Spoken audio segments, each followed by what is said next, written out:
Creating a wormhole effect in Blender just like this one is actually quite easy, because all you need is a cone-shaped object that is kind of curved like this, and this object then should be transparent from the outside, but from the inside it should have all these layers of twisting volumetrics going on. And to get started with this, we could start off with a Bezier curve, for example, and for this Bezier curve we can go into geometry nodes, because we're first going to create that cone shape effect. So let's click on new to create a new geometry nodes for this, and we're going to remove the group input for this one because we don't need the original curve. What we want to start off with is a curve line node. You can connect that with the group input. By the way, the part of the geometry nodes in this tutorial, I will go through that a little bit faster than usual, since I don't want to put the focus on that. I want to put the focus really more on those volumetrics effects. And this curve line, we want to convert this into a mesh, so that's the curve to mesh node right over here. And the profile curve, we want that to be a curve circle, plug that in over here, and then we're already getting like a tube shape. But we don't want to have a tube shape like this. No, we want to have a tube shape that goes kind of like this. So what we do is a set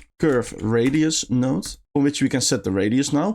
But the radius of this, we want that to be a spline parameter node. And if you put that into the vector, then we're already getting this, kind of already the shape. But this spline parameter should not go like this, it should go like this, right? So if we do a float curve node, we see that that already is the shape. And if you put this like that, then you see that nothing changes. That's because we only have 2 points on this curve now. Like over here is 0.1 and over here is 0.2. But we want to have more points in between this. So we want to do a resample curve node, set that over here, and then we're already getting it. So you can set this to like 100 or something like that, so that we're getting a really smooth mesh. And you can make this a bit more or a bit less curved, just whatever you like. And since we want to give this volumetrics later, we want to make this not into a plane, what it is right now, but we want to give this actual thickness.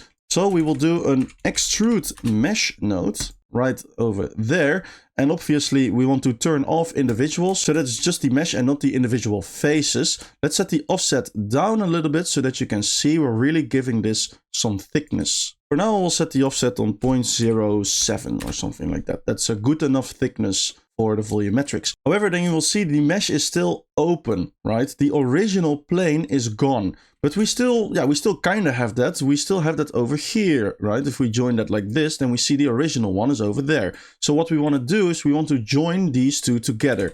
So if we do a join geometry, we can put that right over there like this, and now they are joined together. However, right now the vertices that are like over here, we have double vertices, so we have vertices on top of each other. And we can check this if we do a scale elements node like this, and then we put it like that, and you see when you scale this down, the top part and the extruded part are separated. And to fix this, you want to do a merge by distance node, so that you're merging vertices together if they are really close to each other. And from here we can do Ctrl X to delete the scale elements node. However, there is one more thing that we need to fix, because if we take a look at the face orientation right now of our mesh, then you see that the inside is red and the outside is blue. The outside that is blue, that is good, because those normals are pointing outwards. However, the red part, the red part is not good, because those normals are pointing towards there too. However, those normals should not point like downwards, those normals should go into that direction in order to make the volumetrics actually work later. So the only thing we need to do is to do a flip faces node right over here to flip the faces of the original mesh. And now we have our cone shape already, which is good. Now we can continue with creating the two materials that this wormhole is going to have. The first material is going to make it that the outside part over here is going to be transparent, so that we cannot see the actual volumetrics inside of it. So that it will really feel like a portal, so to say. And the second material is going to be the actual volumetrics that we saw earlier. So let's actually first go into render view mode so that we can see our object with the rendering.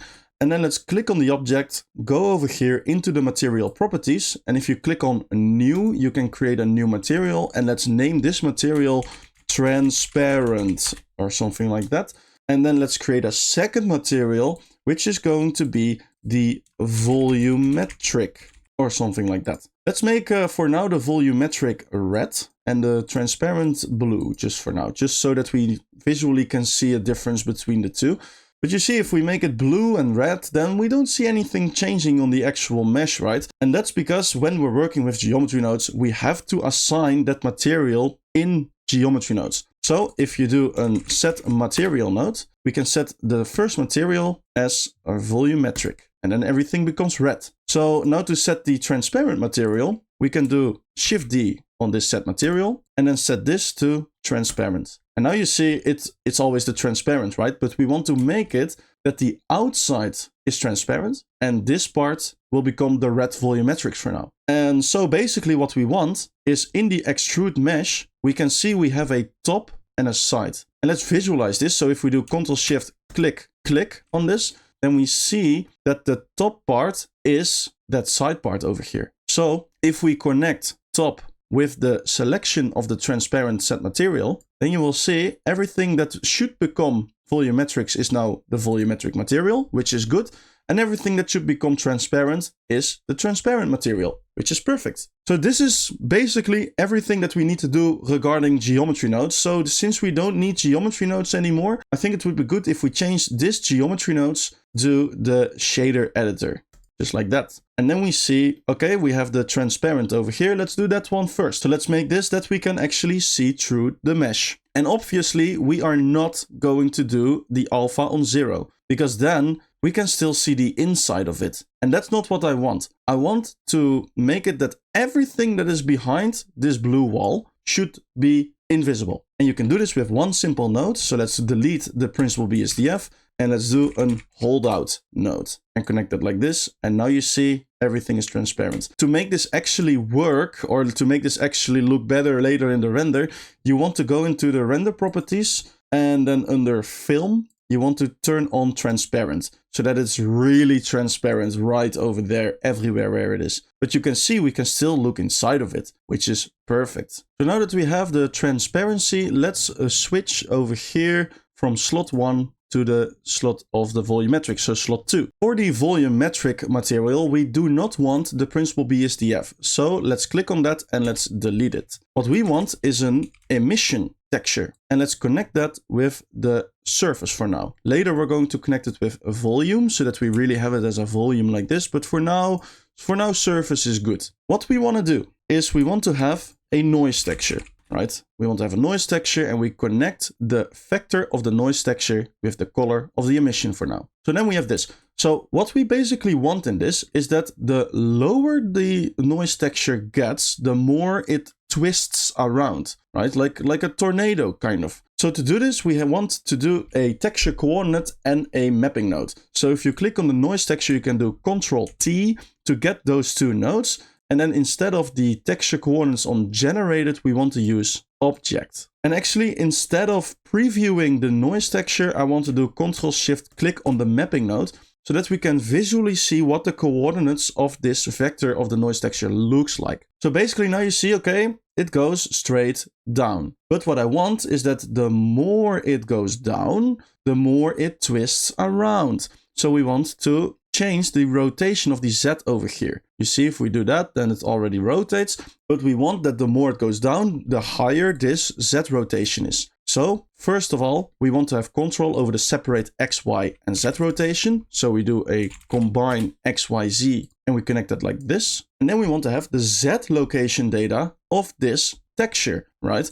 And we get that with a separate XYZ node, connect the object with the vector, and now if you do Ctrl Shift click, click, click, then you will see it's darker over there and brighter over there. So now we can connect the Z-axis with the combined XYZ Z like this. And now if you do Ctrl Shift click on the mapping node, then you see it already starts twisting. But to create more twisting, we can do a math node, set to multiply, and then the higher you set this, the more it starts twisting, which already looks quite cool, to be honest. And for now, I will set this on 18 or something like that. So now that we have our coordinates twisted, let's take a look what it looks like with the emission. Then you will see that looks already pretty cool. However, what we're now creating is the first layer of volumetrics. And that first layer, I want that to look like this. So more like a very soft bluish volumetric. So to get this, we first of all want to change the scaling of the noise texture more to like 0.8 or something like that to get bigger chunks of noise, as you can see. And then also I want to create more contrast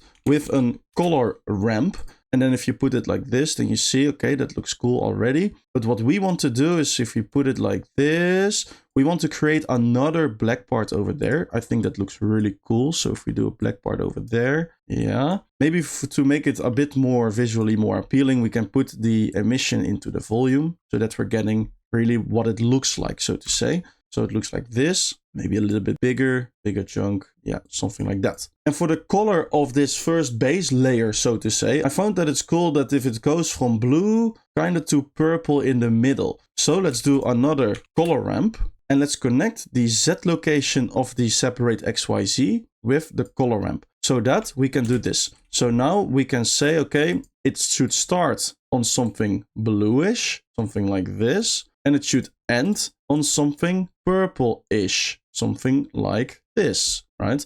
So let's connect this with the color of the emission and this one then with the strength. So now if we put this like this, then we see that already looks quite cool. But the strength of the emission is still a little bit low and it's not really visible what we are doing. So let's add in another math node, which we set on multiply, and then we can multiply this by like 30 or something like that. And then we're already getting this, and that looks way cooler. So now we have this, it already looks cool. You see that these sides over here are very hard edges, and I don't really like that. I like it more if the blue really fades out with a gradient, so to say. And to create this gradient, we want to calculate the length from the middle point to this gradient. So if we do a vector math node, which we set on length, and we put the object coordinates into the length like this. Now if we preview this, we see we basically create a gradient that goes from the middle to the side.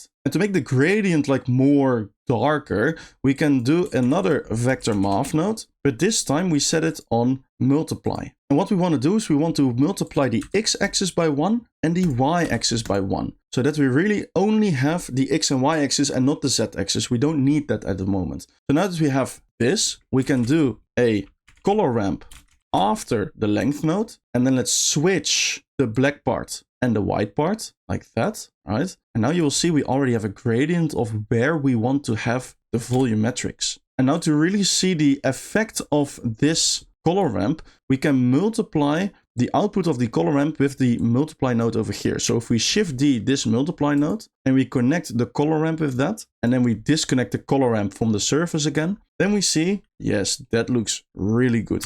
And you can even play around with this a little bit more. So if you want to have more clear volumetric like this, then you can have harder edges if you like, but you can make it less like that. Or if you want to make the circle bigger, you can make it like this bigger. Now we basically have the first layer of volumetrics already. But before we continue with the second layer, I think it would be good if we first animate this so that we can later just duplicate that animation. So to animate this, that it like swirls down, we want to use the Z location of the mapping node. If we make that higher, then you will see it gives the illusion that the swirling effect goes down, which is what we want. So let's take this combine XYZ again, and let's do Shift D to duplicate that, connect it with the location of the mapping node, and then we have control over the Z-axis again. This Z-axis should be dependent on the frame that we are on. So the further we are in the animation, the higher the Z-axis becomes. So what we can do is a value node, and this value node, to make that the same as the frame value, we can do hashtag frame like this. And now if you press play, you see it starts playing over here too. If you connect this with the Z, then you see that goes crazy fast, and that's not really what we want. To slow this down, you can do a math node, set to divide, and then divide this by 200 or something like that, so that it goes nice and slow. I really recommend making the animation go slow of the wormhole, because if it has a slower animation, the wormhole will look bigger. Because if it would go very fast, then yeah, it would give the effect that the wormhole is smaller, so to say. But you want to have a big wormhole, of course. So now let's create the second layer of volumetrics for our wormhole. And this second layer is going to look like this. So to create this second layer, we're going to take all the nodes that we've created already, Shift D to make it go to the top. And to create the second layer, we're just going to make some adjustments in some settings that we have over here. So let's connect the emission with the volume again, just like that. And we see it's the exact same thing, of course. But the first thing that we want to change is this color ramp. Let's in the color ramp, let's move this part down a little bit and let's move this part so that we have smaller or thinner chunks of noise, so to say. Let's connect that kind of like this. That is perfect. Then also in the noise texture of this thing, let's make the scaling a little bit higher. So let's set the scaling on like 0.23. And then you will also see that the noise is quite, it's quite smooth, right? So if we take a look, yeah, these parts are quite smooth. And I want to add more noise to that so that it looks less abstract, so to say. So that it will really look like that kind of nebula effect. And to do this, we want to manipulate this line between the mapping node and the noise texture. So what we can do is take this noise texture, Shift D it to here. And let's do Ctrl Shift click on it, Ctrl Shift click on it so that we see the color value of it. And for this noise texture, let's set the scaling on 5. And we want to have more detail for this thing. So let's do a detail of like 15 or something like that. And let's also crack the roughness a little bit up so that we're getting more like noise, more detailed noise like this.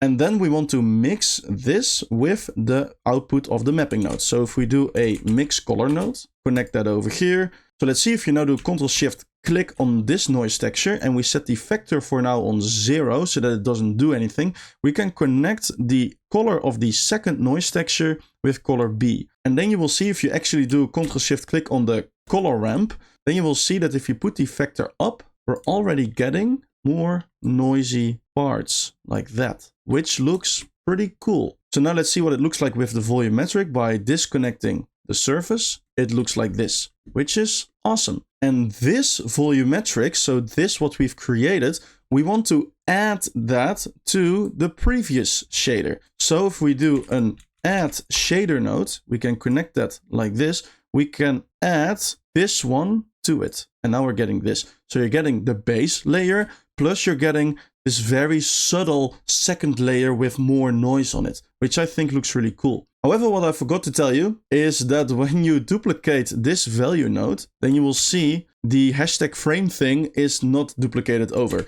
So over here, we have to do hashtag frame again.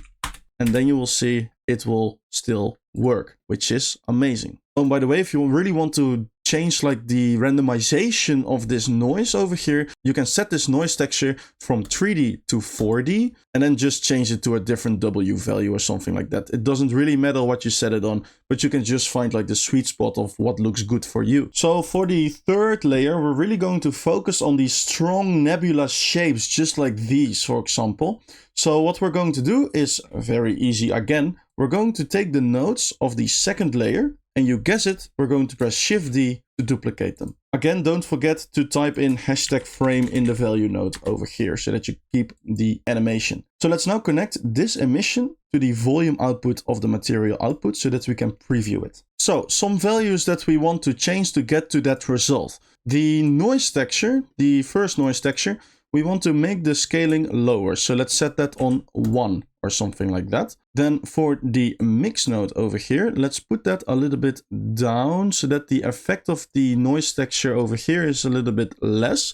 But what we can do is in the other noise texture, set the detail up to like 13 or something like that, and the roughness higher, so that we're getting more like this. Then also, I want to make this brighter. So the multiply node over here, we don't want to set this on 30. No, we're going to set this on 1000, so that we're getting really like this. And then we can still take a look at the color ramp. Maybe we want to have that a little bit less, just like this. However, I want to change the color a bit. So for this color ramp, I'm actually going to change it a bit. You see these nebulas that are kind of over here. We want to make it that they are not just going from blue to purple. No, we want that within the noise over here, that they switch between multiple colors, so to say. So if we click on this purple one, let's make that more brighter and let's make that blue-ish. Something like this, maybe a bit darker, something like that. And then this one, we're going to make that purple-ish. And now I don't want that the color ramp goes from blue straight to purple. No, I want that we make use of an HSV, so hue saturation value.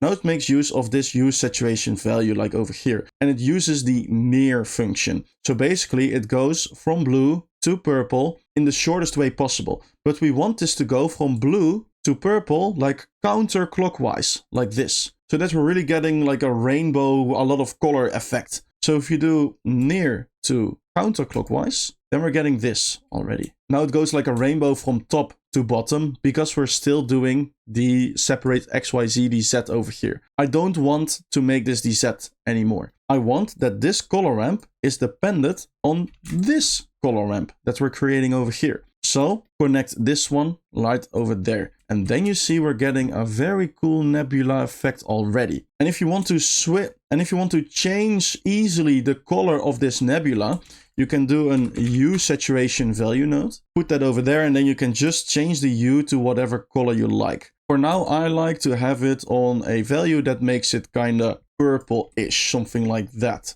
Let's add this layer to the previous layers that we've created. So let's take this add shader node, shift D it to over here, and let's add this one to it so that we're getting this. So now we have this, we have a third layer, right? And you see that when you press play, it still works, which is perfect. So what we can do now is add in another layer. And this new layer is basically going to be a new variation of the last layer. So if we take it like this, shift D again, and then let's connect this emission again with the volumetric output of the material output like this. For the second one, yeah, we're not going to make that many changes to it. We're just going to differ a little bit in colors and in size of the noise texture again. So for the colors, I think it would be cool if we make this one a little bit more blue-ish, like this, for example. Yeah, something like this. Oh, yes, that looks really cool. And then also a different randomization of the noise texture, of course, because we want to have a difference. So let's just change it to any different value. It really doesn't matter. Just change it around a bit like this. And then we can also set the scaling a little bit higher to like 3 or something so that it looks, yeah, it looks like this. That's pretty cool. And then maybe this mix node, maybe a bit lower. Yeah, something like that. Yes, that's cool. And maybe, by the way, if you see that the edge over here is still too sharp, you want to go into this color ramp over here and set it from linear to B-spline. And then you will see that you're getting a more softer fall off like this. And then you can still like this. Yes, that looks good. And this, you can do that for the other layers too, but you don't have to, only if it will make it look better, of course, in your case. But in my case, I don't think it will matter that much. And now we want to add this again to our previous layers in the same way. So let's take this add shader node, shift D and connect it like this. And then add the other layers to this. And then we're getting this. And still, oh, and of course, you want to go over here and type in hashtag frame again. Don't forget that. So now we have created 4 layers of volumetrics. So maybe you're already happy with this, right? Maybe you're already like, yeah, that's fine. 4 layers, it's enough detail. I think a 5th layer is not a bad thing. So what we're going to do is we're just going to do this again, shift D it to over here. And then let's connect this emission node again with the volume of the material output. For this layer, I want to try something else. Why not? Let's try to make this color ramp. Let's see what happens if we put this one more to here. Then it should be that there is less variation in colors, which I think for one layer is fine. So kind of like this. So let's now also change the hue saturation value node to something else. So like, I don't know, maybe some really bluish like this is cool. Yeah, I think, oh yeah, that's cool. Maybe later we'll change it. But let's see. For the rest, maybe we want to have it a little bit thinner. So more like that, or like this. And again, a different variation of noise, of course. And let's also make the scaling maybe a little bit bigger. Why not? Let's see, like this. And then if you want, we can even put this a little bit up maybe. Yeah, to get a little bit. Yes, okay. I think this is already good. Let's put this thing into the shader again. So let's take this add shader, shift D it again to over here, and let's connect it with the rest. Now you see it might not be that visible, but it will be a little bit more detail. Now the final thing that I want to do for this wormhole effect is making it that inside of the wormhole, it becomes like this more like this ball of glow, so that it more glows over there, so that it's not so detailed. So to do this, we first want to make a gradient again. And to get a gradient, let's do a texture coordinate node. And let's connect object for now. And we want to do the same thing as before. With a vector math node, we want to calculate the length of it. And then let's also do a color ramp, and then we switch the black part with the white part again, and then you see we're already getting our part that should only glow. So like this, maybe make it a bit stronger. And this, we want to put that into an emission node, but we set this as the strength like this, so that we can set the color to something something purple-ish, something pink purplish. And now if we add this to the rest like that, then you will see that looks like this. It's not really doing that much yet. That's because the strength of the emission should be a lot higher. So let's do a math node, set to multiply, and let's multiply this by 100 so that we're having this. And now I see that it's a bit too big, so let's make it a bit smaller, like so. Yeah, let's actually make it even smaller, so like that. Yes. And now when I press play, I see that one part is not animated yet, and I again forgot it. Yes, I forgot it again. Over here in the last layer, we want to do hashtag frame, of course. And then one final thing or tip that I want to give to you is if you take a look over here on the bottom, we get this. The reason that we're getting this part over here is because the transparency only happens on the side parts and not on this part, right? If you want to make this happen on this part so that you don't see this anymore, you can go back into the geometry node editor, and then over here we see we have also the side part of the extrude mesh. You see, if you put that into the selection, then you see that that part becomes transparent. So basically, if you do a math node and you add the side part and the top part to each other, then you see that you're getting transparency all around it, which is really good. However, yeah, what you're then also getting is that you're getting a really hard edge around this, which you're not getting when you put only top in it. So you really have to take a look at what's more important for me. Is it more important for me to not see this part, or is it more important for me to have like a soft edge around here all the time and from every angle? Me personally, I just prefer to have it just on the top part so that I have a nice soft edge around this. And then later in your animation, you can just try to avoid to look at this part, so to say. And yeah, then we have our wormhole created in Blender with this really cool transparency effect, of course. And the cool thing is we can make this bigger, for example, and you can rotate it around to put it like this, and then still the animation works. Everything still works. So that's cool. Oh, and by the way, if you see these geometry nodes over here and you're like, I have no idea what any of these are doing and I want to learn way more about it, then I recommend that you check out my new product, the Big Notebook. It explains in detail every single node within geometry nodes with real-world examples, and it goes from very basics to very advanced techniques. And with that being said, if you like this video, please give it a thumbs up, comment down below if you have any questions, and if you don't want to miss out on any future videos, I recommend subscribing to the channel. And with that being said, thank you for watching, and I see you in the next one.